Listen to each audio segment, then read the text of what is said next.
Bienvenue à nouveau sur Movie Recaps. Aujourd'hui, je vais vous présenter un film catastrophe de 2020 intitulé Greenland. Attention, il y aura des spoilers. Soyez prudents et prenez soin de vous. Nous voyons des travaux de construction en cours au sommet d'un immense bâtiment.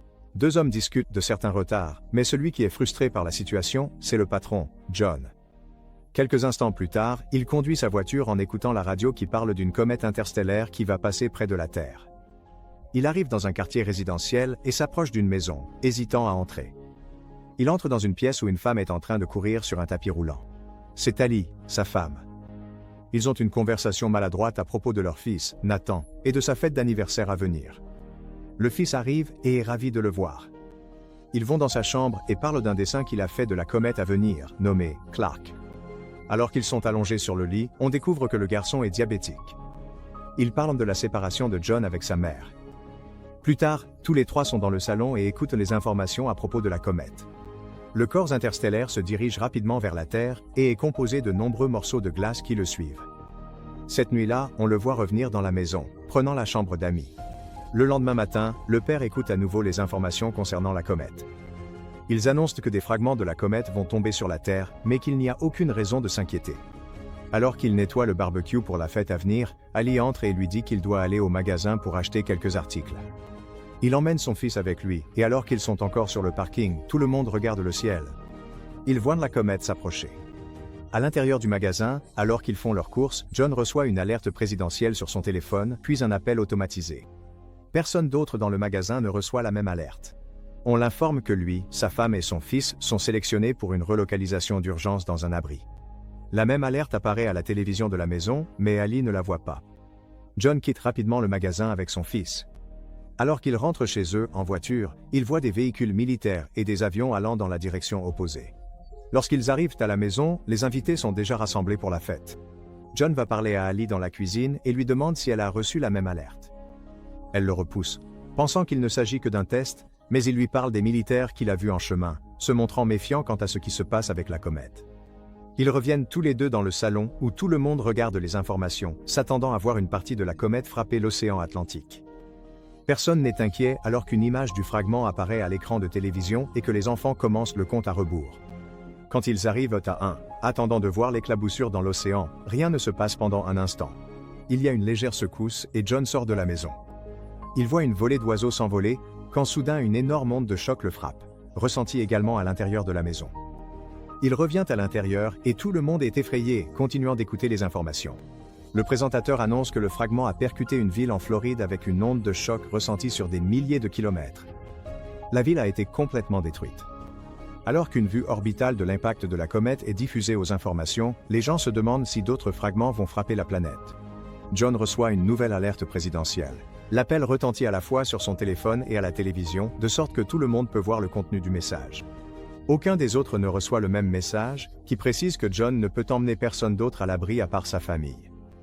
Il reçoit un code de sécurité sur son téléphone pour embarquer dans l'avion. Les autres partent en panique. John et Ali font leurs valises, inquiets de savoir s'ils auront assez d'insuline pour le garçon. L'enfant demande où est son grand-père. Ali prépare de la nourriture et écoute les nouvelles terrifiantes, pendant que John va chercher Nathan, qui dit que le ciel est en feu. En sortant de l'allée, ils constatent qu'aucun de leurs amis n'a reçu le même appel. L'un d'eux dit à la famille que les informations annoncent qu'un énorme fragment de la comète, appelé tueur de planètes, va frapper la Terre dans 2 jours. Alors qu'ils s'en vont, un autre voisin court vers eux, les suppliant d'emmener leur fille. John refuse et ils partent en voiture, se disputant sur le fait que même s'ils l'avaient reprise, elle aurait peut-être été refoulée à la base aérienne. Plus tard, alors qu'ils roulent, on voit déjà des gens piller les magasins. Soudain, ils arrivent sur un énorme embouteillage sur l'autoroute, et John fait demi-tour, prenant une route secondaire. Ils écoutent les informations à la radio, qui annoncent qu'il y a eu d'autres impacts et que d'autres sont attendus, ce qui pourrait rayer des villes entières de la carte, voire provoquer un événement d'extinction. Ils arrivent à la base aérienne, gardée par l'armée. Des gens sont rassemblés devant les portes car ils ne sont pas autorisés à entrer. La famille se fraye un chemin à travers la foule et est autorisée à entrer grâce au code barre qu'ils ont reçu. Une fois à l'intérieur, on leur remet des bracelets pour l'identification personnelle et on leur demande de transférer toutes leurs affaires dans un seul sac plus petit. Soudain, ils se rendent compte que l'insuline de Nathan a disparu et John retourne la chercher dans la voiture. Ali va prévenir les soldats au sujet de son mari, mais elle leur parle du diabète de son fils et cela pose un problème. Elle est emmenée devant un officier supérieur qui l'informe qu'une personne atteinte d'une maladie chronique ne peut pas monter dans l'avion. Ali essaie de raisonner l'officier, mais elle se fait refuser.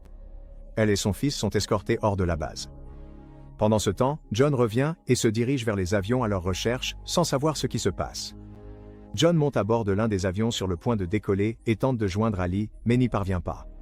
L'un des passagers aperçoit l'insuline et lui parle des règles concernant les maladies chroniques. John panique et demande à quitter l'avion. Soudain, la base est prise d'assaut et les gens commencent à tirer sur les militaires. L'avion dans lequel se trouvait John a une fuite de carburant, alors il dit à tout le monde de sortir et s'enfuit. L'avion explose et provoque une réaction en chaîne. John apprend que sa famille a été refusée alors qu'ils sont déjà de retour à la voiture.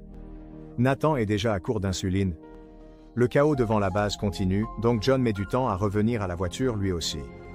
Une fois sur place, il trouve un message d'Ali disant qu'elle emmène Nathan chez son père, alors John part à leur recherche. Sur la route, Ali et le garçon s'arrêtent dans une pharmacie. Elle vérifie la glycémie de Nathan et ils partent chercher de l'insuline pour lui. Soudain, un gang entre et commence à tirer, tuant des gens tout autour. Ils parviennent à s'échapper et montent dans une voiture avec des personnes qui les emmèneront en partie chez le père d'Ali.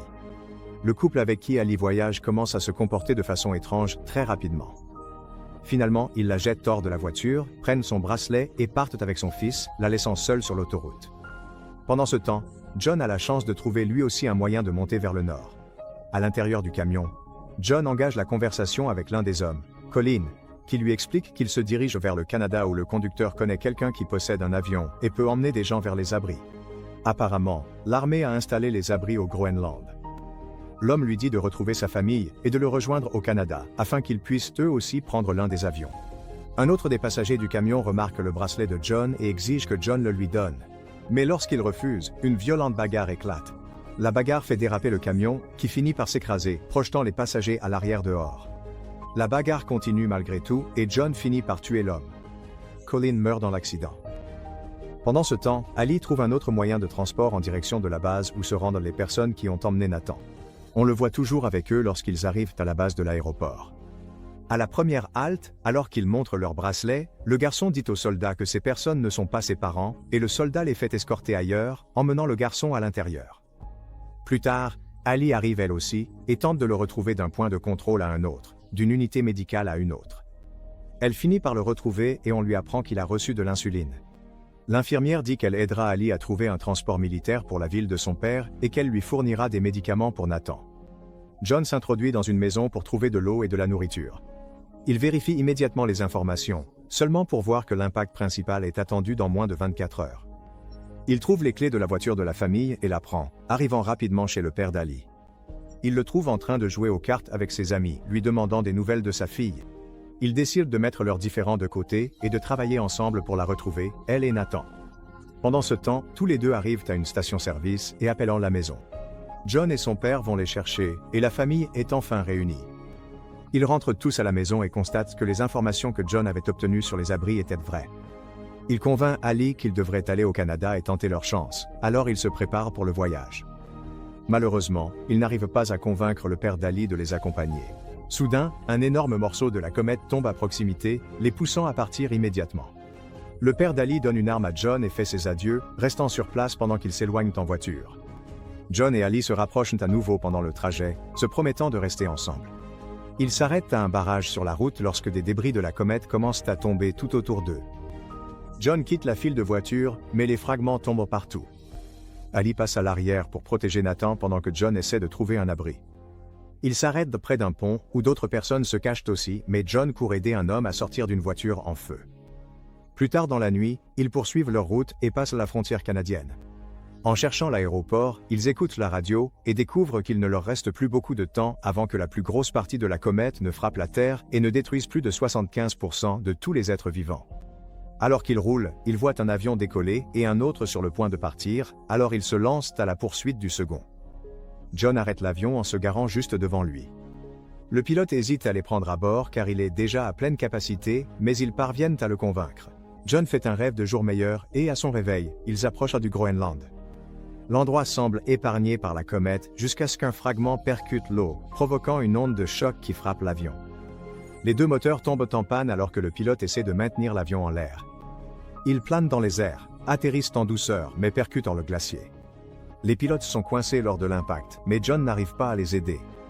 Il aperçoit un avion militaire atterrir à 1 km de là, alors il guide les passagers de l'avion dans cette direction. Et lorsqu'ils arrivent, un camion militaire les prend en charge et les conduit jusqu'à l'abri. Alors qu'ils entrent à l'intérieur, l'astéroïde destructeur de la planète frappe. L'impact les atteindra en quelques minutes et les gens continuent de s'enfoncer plus profondément dans l'abri. Une fois à l'intérieur, ils se préparent à l'impact et un flashback montre leur vie d'avant, lorsqu'ils étaient heureux ensemble. 9 mois plus tard, la planète est dévastée, les villes complètement en ruine. Un signal radio recherche des survivants et établit une connexion, informant l'interlocuteur que la poussière est retombée et qu'il n'y a pas de radiation. Les trappes de l'abri s'ouvrent et révèlent que la famille est toujours en vie, faisant face à la désolation de la planète. Comme symbole d'espoir, ils aperçoivent un oiseau volant à l'extérieur et commencent à sortir de l'abri. Alors que la Terre est vue depuis l'espace, des signaux radio communiquent depuis tous les coins du globe. Il y a encore des gens vivants partout sur la planète. N'oubliez pas de vous abonner et d'activer les notifications pour pouvoir regarder d'autres vidéos comme celle-ci. Merci d'avoir regardé.